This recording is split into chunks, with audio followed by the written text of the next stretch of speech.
እንኳን ደስ አላችሁ እንኳን ደስ አለን። ስትሬት ኦፍ ሆርሙዝ በመጨረሻም ተከፍቷል። ትራምፕ ለዛቱት ጥቃት ደቂቃዎች ወር ደግሞ የተወሰኑ ሰዓታት በሚቀሩበት ሰዓት ላይ ነው እንግዲህ የፓኪስታኑ ጠቅላይ ሚኒስትርና የፓኪስታኑ ፊልድ ማርሻል አሲም ሙኒር የተባሉት ሁለት ሰዎች እንግዲህ ሁለቱን ሀገሮች ወደ ማስማማት የመጡት። አንዳንድ መረጃዎች ደግሞ እንደሚያሳዩት ከሆነ በመጨረሻም አት ላስት ሚኒት የቻይና ኢንተርቬንሽን ወር ደግሞ የቻይና ጣልቃ ገብነት ነው እንግዲህ ኢራን ፍሌክሲብል እንድትሆን በማድረግ ኢራን ይህን ሲስፋየር ዲል ወር ደግሞ የተኩስ አቁም ስምምነት እንድትቀበልና ስትሬት ኦፍ ሆርሙዝን እንድትከፍት የገፋፋት ተብሏል። አዞፍ ናው በአሁኑ ሰዓት ላይ ኢራን መቶኛ ወር ደግሞ የመቶኛውን ዙር የኦፕሬሽን ትሩ ፕሮሚስ 4 ወር ደግሞ ኦፕሬሽን ትሩ ፕሮሚስ 4 የተባለውን ጥቃቷን አካሄዳ ጨርሳለች። ሙጅታብ ኻሜኒ ወር ደግሞ የኢራኑ ሱፕሪም ሊደርም እንደዚሁ አይአርጂሲ ኤኒ ካይንድ ኦፍ ጥቃትን ከዚህ በኋላ ሀልት እንዲያቆም እንደዚሁ አሳስበዋል።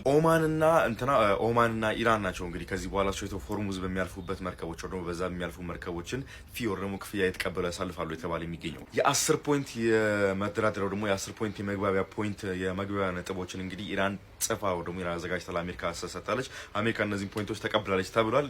ላይክ ኦፊሻል ኮንፈርሜሽን የለም ግን ተቀብላለች ተብሏል። እነዚህ እንግዲህ ዝርዝር ኮንሲስት የሚያደርጉት ከዚህ በኋላ ኖ ፊቸር አግሬሽን ከዚህ በኋላ ወደፊት ምንም አይነት አግሬሽን ከአሜሪካ እንደማይመጣ፣ ኢራን ኒውክሌሯን እንደምታብላላ፣ አሁን የያዘችውን ዩራኒየም እንደምትቀጥል፣ ስትሬት ኦፍ ሆርሙዝን እንደምትይዝ፣ ኮምፐንሴሽን የመሳሰሉ ነገሮችን እንግዲህ 10 ፖይንቶች ጽፋ አስረክባለች። አሜሪካ ተቀብላለች ተብሏል። ኦፊሻል የተባለው ድርድር ደግሞ ኦፊሻል የተባለው ንግግር አርብ ዕለት የሚካሄድ ይሆናል። እንግዲህ ሁለቱም ተወካዮቻቸውን በመላክ አርብ ዕለት በፓኪስታን ነው አይ ቲንክ የሚካሄደው። ሁለቱም ተወካዮቻቸውን ልከው ቁጭ ብለው ፊት ለፊት ያወራሉ ተብሎ ይታሰባል። ሲስፋየር የሁለት ሳምንት ሲስፋየር ነች። በዚሁ ጦርነቱ ሊያበቃ ይችላል። ወር ደግሞ በዚህ ሲስፋየሩ ካለቀ በኋላ ሊቀጥል ይችላል። አሜሪካ ደግሞ እንደለመደችው ሲስፋየሩን ልትጥስም ትችላለች። ብዙ ነገሮች እንግዲህ እስራኤል አልተካተችም። የእስራኤልን ነጥብ ወር ደግሞ የእስራኤል ሀሳብ እንዲህ ነው ብሎ የጠየቀ ሰው የለም። እስራኤል ዝም ብላ ዛ ትፈታለች። ግን እስራኤል በአሁኑ ሰዓት ላይ የተናገረች የምትገኘው ከሂዝቦላ ጋር ደግሞ ከሊባኖን ጋር ሲስፋየር የሚባል ነገር የለንም፣ ከሊባኖን ጋር እንዋጋለን የሚለው ነገር ያው እንትን ቀጥለውበታል። ለማንኛውም ነገሮች እንትኑ ሲሆኑ አፕዴት ሲያደርጉ ዴቨሎፕ ሲያደርጉ መነግራችሁ ይሆናል። መልካም ቀን፣ እንኳን ደስ አላችሁ በድጋሚ። ሌላ ደግሞ ጨዋታ አለች፣ አንድ ሌላ ጨዋ ያለች ደግሞ ዩኤን ውስጥ ወር ደግሞ ዩናይትድ ኔሽን ውስጥ የስትሬት ኦፍ ሆርሙዝ እንዲከፈተው ደግሞ የስትሬት ኦፍ ሆርሙዝ ላይ የሚንቀሳቀሱ መርከቦችን ሚሊተሪሊ ፕሮቴክት ለማድረግ ሚሊተሪሊ ኤስኮርት ለመስጠት ሀሳብ ቀርቦ ነበር ዩናይትድ ኔሽን ላይ ማለት ነውና የዩናይትድ ኔሽን ላይ ኢን ፌቨር 11 ሀገሮች ለዚህ ይሄን ጉዳይ ነው ደግሞ ዩናይትድ ኔሽን ያመጣው ሬዞሉሽን ነው ደግሞ ዩናይትድ ኔሽን ላይ የቀረበው ሬዞሉሽን እንዲጸድቅና ወደ ትግበራ እንዲገባ 11 ሀገሮች ቮት ኢን ፌቨር ይደረግ አሉ። ይሄ ነገር ሜን አይዲያው ምን መሰላችሁ? ይሄ ነገር የዩኤን እንትኑ ሬዞሉሽኑ ሚሊተሪሊ የሚባለው ነገር መርከቦችን ስፖርት ማድረግ ነው፣ መርከቦችን ማጀብ ነው። በኔቪ ነው በባህር ኃይል መርከቦች እያጀባችሁ በስትሬት ኦፍ ሆርሙዝ በኩል እንዲያልፉ ማድረግ ማለት ነው። ይሄን አሜሪካም አልሞከሩትም። ቢካዝ ኢትስ ሪሊ ዴንጀረስ አንደር ዋተር ማይን አለ። ምንም ሆነ ምንም መርከባችሁ በዛ ማለት በዚህ መመታቱ አይቀርም። ስለዚህ ላይክ ኢትስ ሪሊ ዴንጀረስ ራይት። አረብ ሀገሮች ለምን ይሄን አይዲያ ፕሮፖዝ አደረጉ? ምግባቸው፣ ውሃቸው፣ ዴይ ቱ ዴይ የሚጠቀሙት ነገር የሚመጣው በዛ በኩል ነው።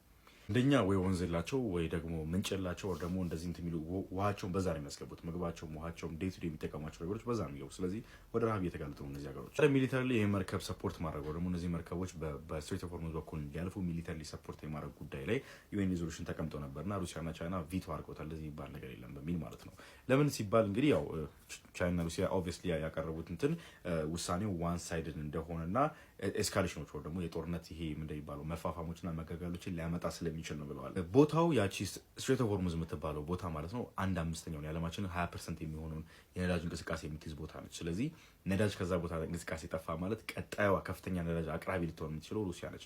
ኦብቪየስሊ ሩሲያ ከዚህ ጦርነት እያተረፈች የምትገኘው ሩሲያ ነዳጇን በደንብ የሸጠች የምትገኘው የመካከለኛው ምስራቅ ሀገራት የገልፍ ካንትሪስ ማለት ነው። እንግዲህ ዛሬ ሌሊት ይደረጋል ተብሎ የሚታሰበውን የዶናልድ ትራምፕ ጥቃትን እንግዲህ ቀደሞ በመፍራት ከሌሊት 6 ሰዓት ጀምሮ እስከ ንጋቱ 12 ሰዓት ድረስ የትኛውም ሰው ከቤቱ እንዳይወጣ ከርፊው ደግሞ ከቤቱ እንዳይወጣ የግዳጅ ትእዛዝ አውጥተዋል። ብዙዎችም ደግሞ ሼልተር እንዲያገኙና እንዲጠለሉ እንደዚሁም እንትኖች እያወጡ የሚገኙት ኖቲሶችን እያወጡ የሚገኙት ተናገሮቹ ከሆነ ኢነርጂ ፋሲሊቲዎቿና የሲቪላን እንትኖቿ የሚጠቁባት ከሆነ አጸፋ ምላሹም ገልፍ ካንትሪስ ወይ ደግሞ የአሜሪካ አላይ ተብሎ የሚታሰበው ላይ ተመሳሳይ ጥቃት መሰንዘር ስለሆነ ያው ኦብቪየስሊ እነሱም ዴንጀረስ ናቸው። ያው ጥቃቱ የምንመለከት ይሆናል። ዴድላይኑ ደግሞ ታይሙ ሊያልቅ ነው የተባለበት የተወሰኑ ሰዓታት ነው የቀሩት። እንግዲህ ምንመለከት ይሆናል።